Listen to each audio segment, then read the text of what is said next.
Louvado seja o nosso Senhor Jesus Cristo. Estamos continuando o nosso curso de Cristologia. Em nome do Pai, do Filho, do Espírito Santo. Amém.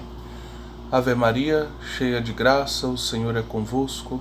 Bendita sois vós entre as mulheres, e bendito é o fruto do vosso ventre, Jesus. Santa Maria, Mãe de Deus, rogai por nós, pecadores, agora e na hora de nossa morte. Amém. Em nome do Pai, do Filho e do Espírito Santo. Amém. Então, caríssimos irmãos e irmãs do segundo ano de Teologia da Faculdade Católica de Belém, como prometido na semana passada, nós damos continuidade ao nosso curso de Cristologia hoje e vamos falar do nestorianismo. Antes de abordar diretamente as ideias de Nestório, nós vamos falar um pouquinho do contexto, daquilo que levou a essa polêmica que envolve a igreja de Constantinopla e a igreja de Alexandria. Então, é importante que a gente tenha compreendido até agora que os concílios de Nicéia e de Constantinopla foram essenciais para afirmar a divindade de Jesus e a sua natureza humana. O concílio de Nicéia, contra Ário, defende a divindade de Jesus.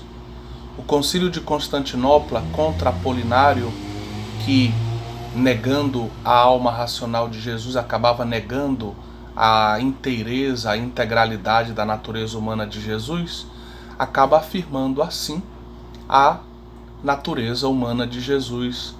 Jesus é 100% homem.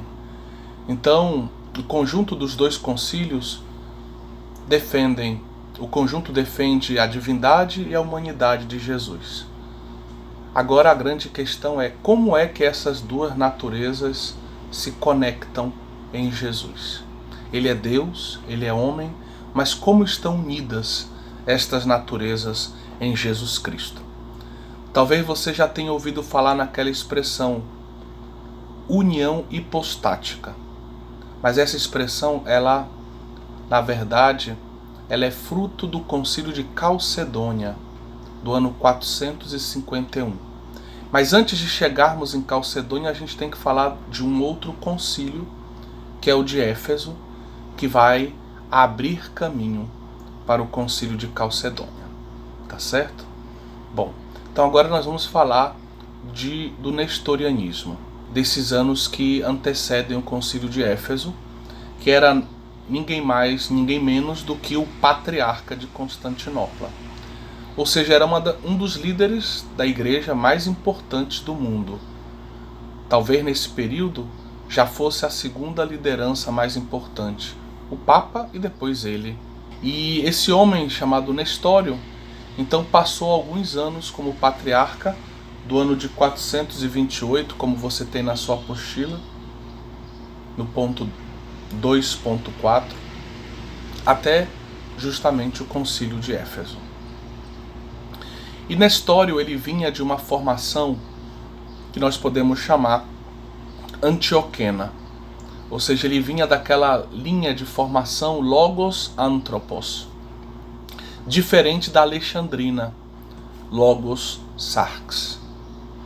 Por isso ele tendia a valorizar muito a humanidade de Jesus, a defendê-la.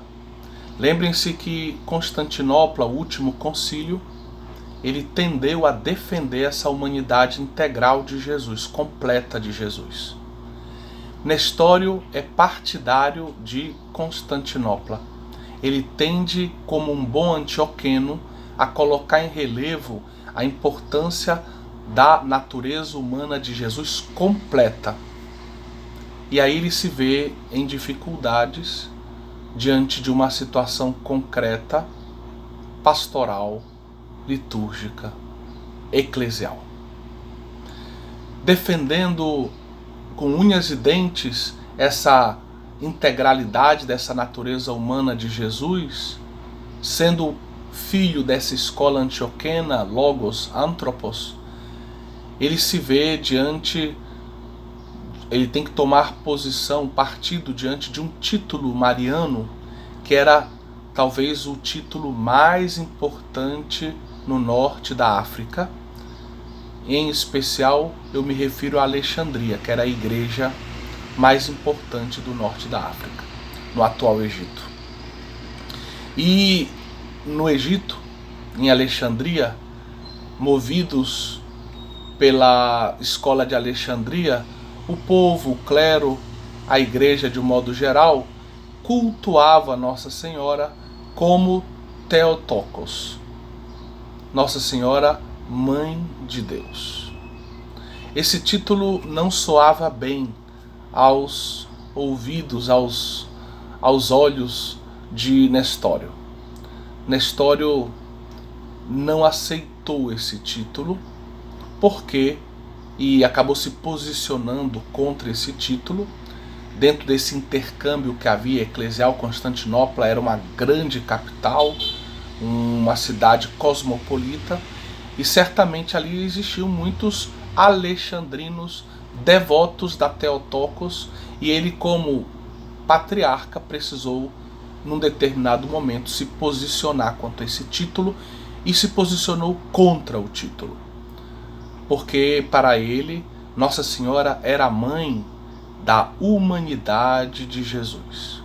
Ele tinha medo que esse título Theotokos diminuísse a humanidade de Jesus, que Jesus fosse visto principalmente como Deus e a humanidade dele ficasse obscurecida.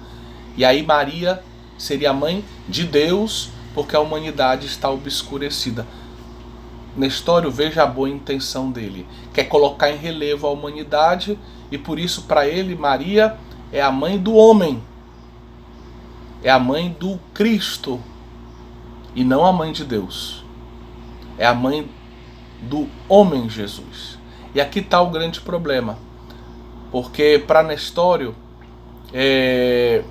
em Cristo existiam duas naturezas, a divina e a humana, concílio de Nicéia e concílio de Constantinopla, mas também Nestório acreditava que cada natureza deveria estar, digamos, sustentada por uma hipóstase. Nós já vimos que hipóstase tinha um duplo sentido na antiguidade cristã, podia dizer substância ou natureza e podia dizer indivíduo, pois ele usava esse termo no sentido de indivíduo, ou seja, para ele cada natureza tinha que estar ligada de um certo modo a um indivíduo. A natureza divina ao Logos, o Filho eterno de Deus. A natureza humana ao homem Cristo. Por isso Nossa Senhora era a mãe do Cristo.